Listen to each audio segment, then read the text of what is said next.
We just wanted to thank everyone coming out. We got exactly what we were asking for, which is a sit-down meeting with Ken Villebro, the president of this bank, which they have refused for month after month.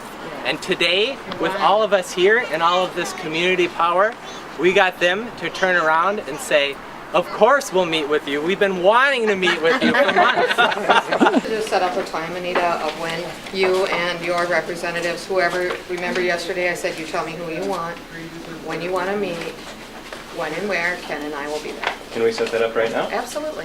When would work? And Councilman Shiff, I know, wanted to be a part of it as well. Do you want to meet here or do you want to meet somewhere else? Let's meet at my house. Okay. At my house. Let's meet at my house. Wednesday, 1 o'clock? Does that sound good to people? Yeah. Yep. 1 o'clock? Give me a minute and let me call Councilmember Shiff and Ken and make sure they're available. Foreclosure Closure process is over. Okay, so there's nothing that we have right now as a mortgage to offer Anita. So we're offering her the opportunity to remain in her house for the next year. After a year, Councilman Shift had informed you that there are 2 products out there that may be able to assist you in that time to get your house back. He did not tell me that. I did not Through spoken to Gimmick him. and also through the City Land Trust. We have a mortgage program, the Section 184 program, where after 2 years of clean credit history, you are able to apply for that mortgage, and we are a direct underwriter for that.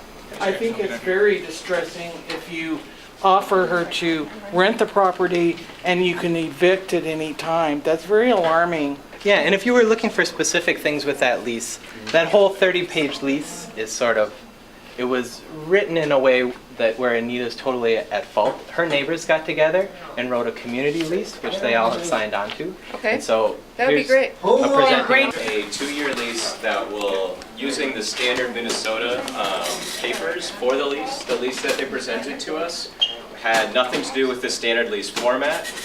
The stipulations in the lease were Anita could stay in her home for 1 year, she would lose her home at the end of the year, and that lease would be month to month, and Woodlands Bank would be able to evict her at any time. So we presented her with a new lease that the neighbors have signed themselves and come up with themselves. And we're now hoping to have a meeting with Ken Villebro this Wednesday at 1 p.m.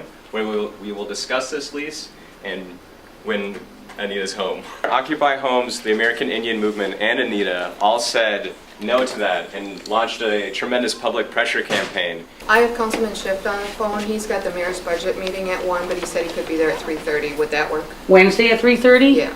Would that work? Would that work? Yeah. Okay. Let the Yes. councilman- Wednesday at 3, 3:30. a week from today. Yep, the At 3:30, 15th. at my house. Yep. It sounds like they're working because of this presence to get a meeting set up with the actual bank president that will be on Anita's terms at Anita's home. Thank you for being here. We have over 100,000 signatures on my online petition on the change.org.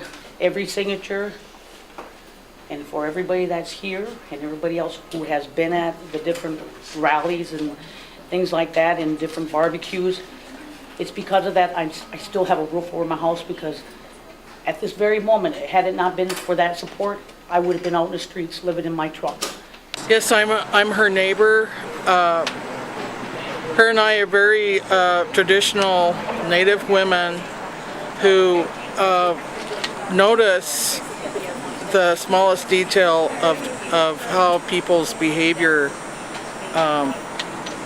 is, if it's going in a disrespectful way, amongst our own people, it's really a big thing. This is the wrong direction for our community to go, for our own people to follow suit with other banks that want to lie and cheat and steal people out of their homes. I've been in my home 12, 14 years. I just got my master's degree. I owe a lot of money, and I'm afraid it's going to happen to me because there's no jobs out there for me. I think it's great. This is fantastic. I am just so happy they came. I am so happy they came.